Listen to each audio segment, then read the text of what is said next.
دولت اسلامیہ، طالبان اور امریکی ہتھیار، کیا افغانستان پاکستان اور امریکہ کو دوبارہ قریب لا سکتا ہے؟ یہ اس معاملے کے اوپر بھی اس وقت ڈیبیٹ چل رہی ہے کہ افغانستان کے اندر اس وقت جو صورتحال اس وقت جو پیش کی جا رہی ہے پوری دنیا کے سامنے اور پاکستان کی جانب سے بھی، کیا وہ یہ جو صورتحال ہے کیا امریکہ اور پاکستان کو ایک مرتبہ پھر ایک دوسرے کے قریب لا سکتی ہے، اور بدلے میں پھر پاکستانی اسٹیبلشمنٹ وہ اپنی خواہشات امریکی اسٹیبلشمنٹ کے ذریعے پوری کر سکتی ہے؟ پاکستان تحریک انصاف اور عمران خان کے حوالے سے، کیونکہ چند دن پہلے جب ڈونلڈ ٹرمپ صاحب کی جانب سے پاکستان کا شکریہ ادا کیا گیا تو سوالات اٹھے کہ کیا آگے چل کر جناب عمران خان اور پاکستان تحریک انصاف کے حوالے سے کوئی آواز اٹھے گی؟ براہ راست طور پر تو بھی کوئی آواز نہیں اٹھی، لیکن ان بٹوین دا لائنز بالواسطہ طور پر کافی آوازیں اٹھ رہی ہیں، اور ذرائع یہ دعویٰ کر رہے ہیں کہ آگے چل کر معاملات اس چنتخب حکومت کے لیے مزید سخت بھی ہونے جا رہے ہیں۔ ایک بیک گراؤنڈ آپ ذرا اور ذہن میں رکھیے کہ 70 اور 90 کی دہائی کے اندر جب پاکستان کی کوئی مقبول سیاسی جماعت یا اسٹیبلشمنٹ آمنے سامنے آئی تو اس کے بعد پھر ایک تاثر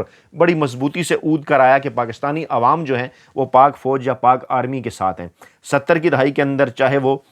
شیخ مجیب بے مقابلہ بھٹو ہو، اور وہاں پر جس طرح سے جو ہے وہ پاکستان ٹوٹا، اس کے بعد بچے کھچا پاکستان بھٹو کے حوالے کیا گیا، اور پھر ایک تاثر بھی بنا کہ جناب دیکھیے پاکستانی عوام تو جو یہاں کی پاکستانی عوام تھی مغربی پاکستان کی، وہ دیکھیں وہ تو پاک فوج کے ساتھ ہے۔ اس کے بعد پھر 90 کی دہائی کے اندر جب بے نظیر اور نواز شریف کے آمنے سامنے آئے اسٹیبلشمنٹ کے، اور پھر جب دونوں کو فارغ کیا گیا تو اس وقت کی بھی ایک یہ کنسیپٹ یا ایک یہ تاثر اود کر سامنے آیا کہ دیکھیے پاکستانی عوام جو ہے وہ پاک فوج کے ساتھ ہے۔ ہمیشہ سے یہ کہا جاتا رہا پاکستان کے اندر ٹرپل اے، یعنی اللہ، امریکہ اور آرمی۔ جی ہاں، کہا اللہ سے مراد یہاں پر یہ ہے، جو لوگ اس کو جو ہے تھوڑا سا ڈیفائن کرتے ہیں کہ پاکستان میں جو مذہبی سیاسی جماعتوں کا ووٹ بینک ہے، جو کبھی بھی ایون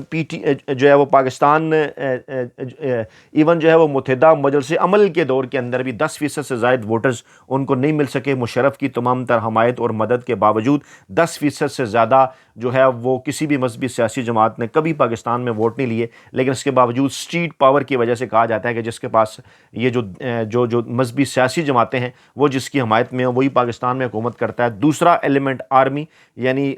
طاقتور اسٹیبلشمنٹ جس کے ساتھ ہو اسٹیبلشمنٹ، اور تیسرا ایلیمنٹ امریکہ، یعنی امریکہ کی آشیرواد حاصل ہو۔ 70 اور 90 تک یہی ہوتا رہا۔ اس وقت 2022 کے بعد جو ایک بنیادی اور چوتھا ایلیمنٹ اود کر سامنے آیا وہ ہے جناب پاکستانی عوام کا۔ عوام بھی اے سے ہی اگر ہم جو ہے وہ اس کو لکھیں رومن کے اندر تو یہ ایک چوتھا اے ہے، یعنی اس وقت لوگ یہ بات کر رہے ہیں، عمران خان یہ بات کر رہے ہیں کہ جناب وہ جو اے آرمی کے ساتھ ریلیٹ کیا جاتا تھا کہ جناب وہ جس کے پیچھے اور کہا جاتا تھا کہ آرمی اور پاکستانی عوام ایک ہے، اور ہر اس سیاستدان کے حوالے سے 70 اور 90 کی دہائی کے اندر شیخ مجیب ہوں، بھٹو ہوں، نواز شریف ہوں یا بے نظیر بھٹو، لیکن اس مرتبہ صورتحال مختلف ہے، اور جس طرح سے ایک رد عمل کے طور پر پاکستان کی طاقتور اسٹیبلشمنٹ، چاہے وہ DGISI ہوں، چاہے وہ DGISPR ہوں، چاہے وہ آرمی چیف صاحب ہوں، الیکشن سے پہلے اور الیکشن کے بعد مختلف یونیورسٹیز کے اندر جا کر طلباء سے ملاقاتیں کر رہے ہیں، اور ہر ایک بیان کے اندر یہ بات کی جاتی ہے ISPR کے جناب نوجوان بڑی تعداد میں ہمارے ساتھ ہیں۔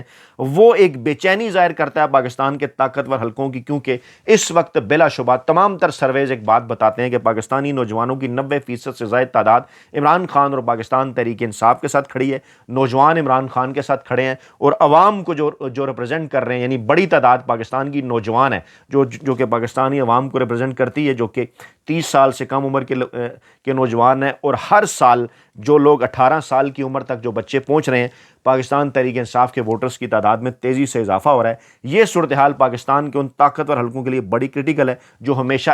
آرمی اور امریکہ ایک ہی اے سمجھا کرتے تھے، اور کہا کرتے تھے کہ پاکستان کے اندر شیخ مجیب ہو، بھٹو ہو، نواز شریف ہو یا بے نظیر ہو، ان کے مقابلے میں پاکستانی عوام آرمی کے ساتھ کھڑی ہوئی نظر آئی۔ یہاں اس مرتبہ صورتحال خاصی مختلف ہے۔ عمران خان بھی اس جانب اشارہ کر چکے، اپنے تینوں خطوط کے اندر بھی تمام تر ملکی بین الاقوامی رپورٹس بھی اسی جانب اشارہ کر رہی ہیں، اور ایک بے چینی بھی ہے، کیونکہ عمران خان بارہا یہ بات کر چکے کہ نوجوانوں اور پاک فوج کے درمیان ایک بڑی خلیج پیدا ہو گئی۔ اس کی وجہ کیا ہے کہ 8 فروری 2024 کا مینڈیٹ پاکستان تحریک انصاف کا، پاکستانی عوام کا اور نوجوانوں کا اس طرح سے تسلیم نہیں کیا گیا۔ اس لیے عمران خان ایک ڈیفرنٹ فیکٹر کے طور پہ سامنے آئے، جہاں پر اے یعنی بڑا اے عوام کا عمران خان اور پاکستان تحریک انصاف کے ساتھ ہے، اور اس مرتبہ جو پاکستان کی طاقتور اسٹیبلشمنٹ ہے وہ اس معاملے کے اوپر جو ہے وہ تھوڑی سی بے چین جو ہے وہ نظر آتی ہے، اور ان کی جانب سے جو رد عمل آ رہا ہے، چاہے وہ سیکیورٹی ذرائع سے حوالے سے ہو، چاہے غیر رسمی گفتگو ہو، چاہے براہ راست ملاقاتیں ہوں نوجوانوں سے، وہ یہ ظاہر کرتی ہیں کہ بہرحال ان حلقوں کے اندر یہ احساس موجود ہے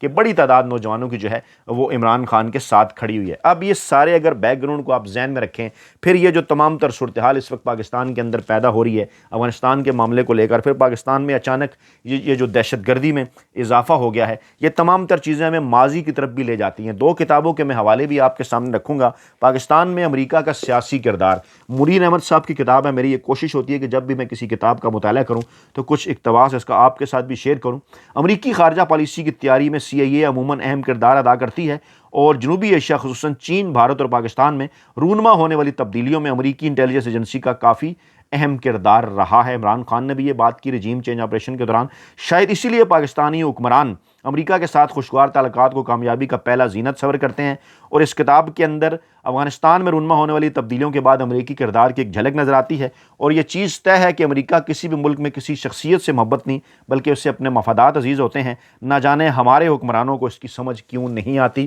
یہ پیراگراف میں نے کیوں پڑھا ہے، اس کی ریلیونس موجودہ صورتحال کے اندر کیا ہے، کیونکہ ایک مرتبہ پھر شہباز شریف صاحب یہ تاثر دے رہے ہیں کہ ہم جناب آپ کے لیے بڑے اہم ہیں، اور کہا یہ جا رہا ہے کہ دیکھیں جناب امریکہ ہماری بڑی تعریف کر رہا ہے اور ہم جناب اس کے لیے بڑا اچھا کام کر سکتے ہیں، حالانکہ امریکہ کی نظر اپنے مفادات پر ہوتی ہے۔ نو ایگزٹ فرام پاکستان دوسری یہ کتاب ہے، اور جناب یہ ڈینیل مارکی صاحب کی کتاب ہے۔ اس کا ایک اقتباس بھی میں آپ کے سامنے رکھوں گا کہ ہم امریکی پاکستانی لیڈرز کو خریدتے ہیں، جن میں سیاستدان، سول اور ملٹری بیوروکریسی، صحافی اور میڈیا ہاؤسز بھی شامل ہیں۔ پاکستانی لیڈرز بہت تھوڑی قیمت پر خود کو بیچ دیتے ہیں، اتنی تھوڑی قیمت کہ انہیں امریکہ جانے کا ویزا مل جائے یا ان کی اولاد کو امریکی اسکالرشپ مل جائے، تو وہ اس چھوٹی سی قیمت کے عوض پاکستانی مفادات کو بیچنے کے لیے تیار ہو جاتے ہیں۔ صرف ایک گرین کارڈ حاصل کرنے کے لیے پورے پاکستان کے امن کو کوڑیوں کے بھاؤ بیچ دیتے ہیں۔ جی ہاں، میں رپیٹ کر رہا ہوں یہ جملہ، ڈینیل مارکی نے یہ لکھا ہے اپنی اس کتاب نو ایگزٹ فرام پاکستان میں کہ جناب صرف ایک گرین کارڈ حاصل کرنے کے لیے یہ پورے پاکستان کے امن کو کوڑیوں کے بھاؤ بیچ دیتے ہیں۔ اس طرح ہمارا کام آسان ہو جاتا ہے۔ اس میں میڈیا ہاؤسز کا ذکر ہے، اس میں سول اور ملٹری بیوروکریسی کا ذکر ہے، اس میں سیاستدانوں کا ذکر ہے، اس میں صحافیوں کا بھی ذکر ہے، اور اب تو پاکستان کے کئی جج صاحبان بھی بیرون ملک جا کر وہاں پر سیٹل ہونے کو ترجیح دے رہے ہیں، تو اس لیے کچھ سوالات اب نئے بھی اس حوالے سے جو ہیں وہ پیدا ہو رہے ہیں۔ دوسری جانب اس وقت پاکستان کے اندر کیا صورتحال ہے، تمام کے تمام وہی کاسمیٹک میئرز۔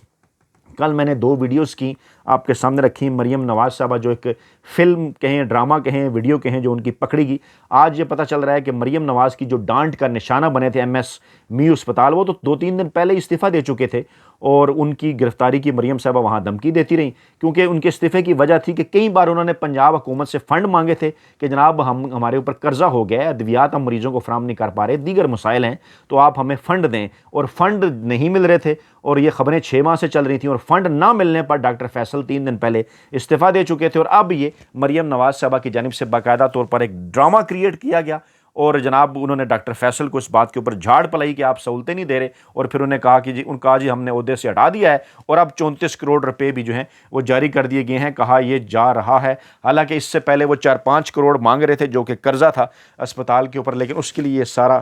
جو ڈرامہ ہے یہ کریٹ کیا گیا۔ تو آپ کو نظر آئے گا کہ اس وقت پاکستانی حکمرانوں کی جو پریفرنس ہے وہ کیا ہے۔ دوسری جانب امریکہ سے ڈی پورٹ پاکستانیوں کو لے کر دوسرا جہاز آئندہ ہفتے پاکستان میں پہنچنے کا امکان، پہلے جہاز کے متعلق آپ تک تفصیلات پہنچ چکی ہیں، یہ دوسرا جہاز ہے جو کہ اب آئندہ ہفتے آ رہا ہے پاکستانیوں کو لے کر، اور اس میں 8 مزید پاکستانی ہیں تارکین وطن ہیں۔ اور جناب اس سے پہلے اس قسم کی خبریں ہیں کہ وہاں بھی